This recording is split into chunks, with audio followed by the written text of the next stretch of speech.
सभी बड़ों को प्रणाम, मित्रों को नमस्कार और छोटों को प्यार। आप सबके बीच में स्वामी विवेकानंद जी की 2 शिक्षाएं को लेकर बीच में आया हूँ, जो हमारे जीवन को सबसे ज़्यादा प्रभावित की है। तो पहली जो शिक्षा थी उनकी, अपनी संस्कृति और उसके सिद्धांतों का आदर करें। अपनी संस्कृति और उसके सिद्धांतों का आदर करें। और दूसरी, समग्र दृष्टिकोण रखें। तो इन 2 शिक्षाओं को उन्होंने अपने जीवन में उतारा स्वामी विवेकानंद जी ने, और एक महान पुरुष कहलाए और हमें, हमारे देश को सबसे प्रथम पायदान पे रखा। तो एक बार ये विदेश भ्रमण के दौरान कुछ लोग इनसे जलने वाले थे, जो जलते थे। उन्होंने एक प्लानिंग की और प्लानिंग के तहत इनको इनवाइट किया। और इनवाइट किया जब इनको, तो जब ये वहाँ पहुँचते हैं तो क्या देखते हैं कि कुछ पुस्तकें रखी हुई हैं।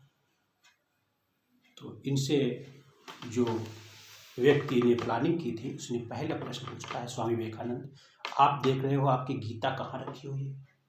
तो कहा मेरी गीता जो है बीच में है।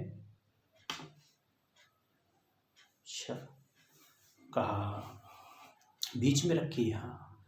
तो कहा बीच में रखी है, देखो दबी कुचली हुई रखी हुई है। तो कहा नहीं, मेरी गीता दबी कुचली नहीं है, ये आपकी सोच है। क्योंकि जिस तरीके से इन्होंने उसका जवाब दिया तो बहुत ही वो अपने अंदर अपमानित महसूस किया। और इनका जवाब था कि देखिए, जिस तरीके से बिल्डिंग का जो लिंटर होता है, जो ऊपर का भी भार रोकता है और नीचे का भी भार रोकता है, तो इसलिए ये हमारी गीता यहाँ पे जो है एक लिंटर का काम कर रही है। तो उसने गीता को बीच से निकाल करके सबसे नीचे रख दिया। कहा अब बताओ, अब तो तुम्हारी गीता जो है उसकी क्या इज्जत है, सबसे नीचे है। तो इन्होंने कहा अब तो गीता हमारी और महान हो गई। कहा वो कैसे?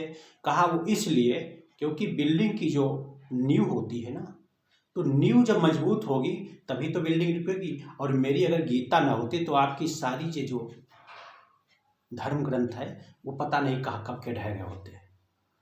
तो बड़ा सोचने विचारने पर मजबूर हो गया। फिर थोड़ी देर विचार किया और गीता को क्या किया, सबसे ऊपर रख दिया। कहा अब तुम्हारी गीता बताइए कहाँ पे है? तो उन्होंने कहा अब तो बहुत अच्छी जगह पे गीता मेरी है। कहा कैसे? कहा देखिए, जिस तरीके से एक मंदिर की शोभा उसके मुकुट से होती है, उसी तरीके से सारी गीताएं जो देख रहे हो, जितनी आपके ये धर्म ग्रंथ है, उनकी शोभा हमारी गीता से बढ़ रही है। अगर हमारी गीता अगर यहाँ पे ना होती तो आपकी जो धर्म ग्रंथ है इनका कोई इनकी शोभा नहीं होती। हमारे धर्म ग्रंथ, हमारी गीता के कारण तुम्हारे धर्म ग्रंथों की शोभा बढ़ रही है। वो बहुत अपमानित हुआ और उसने जो है सिर झुकाया। कहा जो है मुझे माफ़ कर दो, मैंने आपकी परीक्षा ली और आप परीक्षा में उत्तीर्ण हुए। तो इस प्रकार से स्वामी विवेकानंद जी जो है कहीं भी अपने देश का नाम और झुकने नहीं दिया। अपने नाम, भारत देश की शान को बरकरार रखा और कभी भी अपनी संस्कृति और अपने उसके सिद्धांत जो थे उनका हमेशा वो आदर करते रहे और उसी पथ पर चलते रहे। तो ये 2 उनके सिद्धांत थे जिनके बारे में हमने चर्चा की।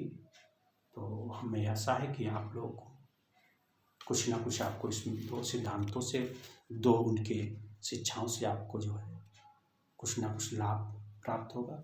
नमस्कार।